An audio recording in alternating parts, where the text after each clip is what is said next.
Hey everyone and welcome. So if you've ever worked with data, you know that it's almost never in one single perfect place, right? It's usually scattered across a bunch of different tables. Well, today we're going to pull back the curtain on one of the most powerful tools you have for dealing with that, the SQL join. All right, let's jump right in and see how you can start connecting your data like a pro. So, picture this. You've got a table with all your customer info, and over here you've got a completely separate table with all the orders they've made. The big question is, how do you link them? How do you figure out which customer placed which order? You need some kind of bridge to connect the two. And this isn't some rare problem. It's one of the most common things you'll face in data analysis. But don't worry, SQL has a really elegant solution for it. And that solution is the SQL join. So what is it really? At its core, a join is just a command that lets you stitch together rows from different tables. The real magic, though, is how it does it. It uses a related column, like a customer ID that you'd find in both your customers table and your orders table. And here's a key thing. It doesn't mess with your original tables. It just creates a brand new temporary view where all your combined data lives together. Okay, so let's start with the one you're going to use most of the time. It's the most common, the most intuitive type of join. If you just want to find the data that lines up perfectly between two tables, you're looking for an inner join. The inner join is your best friend when you're looking for those perfect matches. Think of it like you've got two sets of puzzle pieces. An inner join is only going to keep the pieces that snap together perfectly. So, if you have a customer in your customer table who's never actually placed an order, well, they won't show up in this result. An inner join is all about that direct confirmed connection. Only the matches make the cut. So how do you actually write one? It looks a little technical, but it actually reads kind of like a sentence. You select the columns you want to see, you tell it where to start from table 1, and then you say you want to inner join it to table 2. But here's the most important part, the on clause. This is where you tell the database exactly how to connect the dots. You're saying, hey, match the rows where the customer ID in table 1 is the exact same as the customer ID in table 2. That on clause, that's the command that builds the bridge.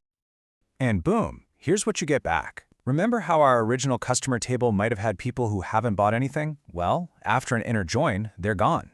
This new temporary table only shows us the customers who do have a matching order.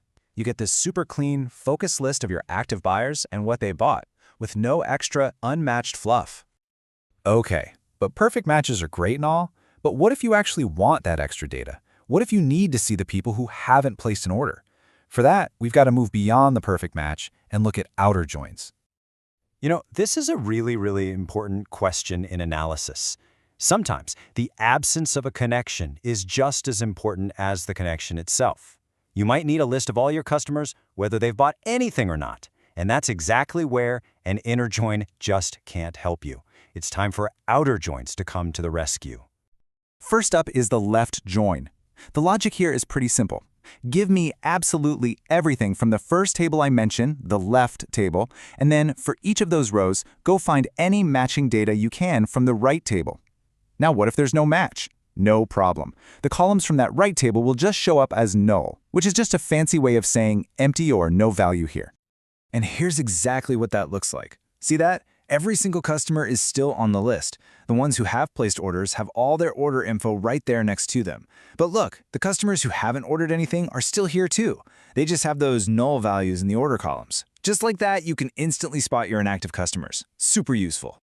Now, as you can probably guess, a right join does the exact opposite. It's the mirror image. It gives you everything from that second table, the right one, and only brings in the matches from the left. In our example, this would mean you'd see every single order, and if an order somehow didn't have a customer attached to it, you'd find it here.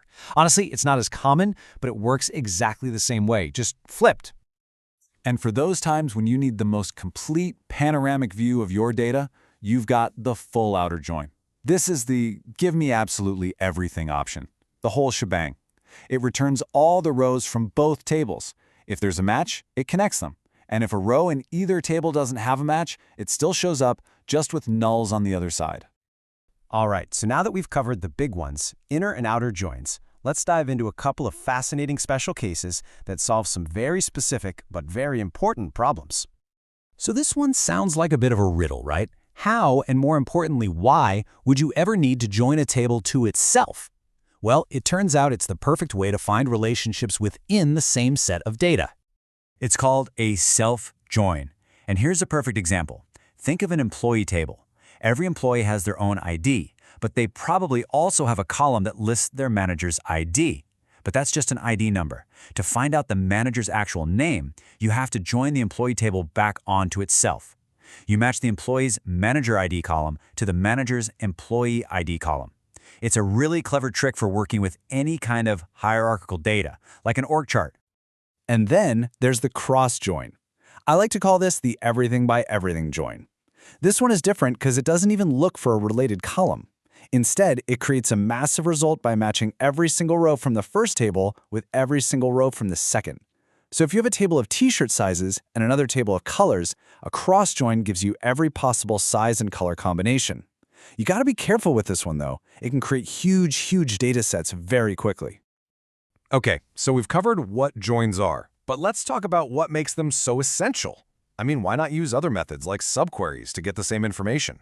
Well, the answer really comes down to two things: elegance and, most importantly, performance.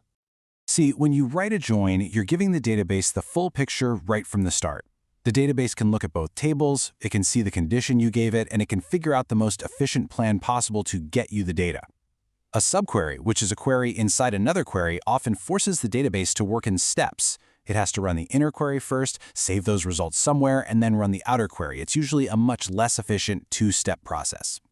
And hey, you don't have to take my word for it. As the source material says, loud and clear, joins are faster than a subquery, and it is very rare that the opposite. This is the bottom line.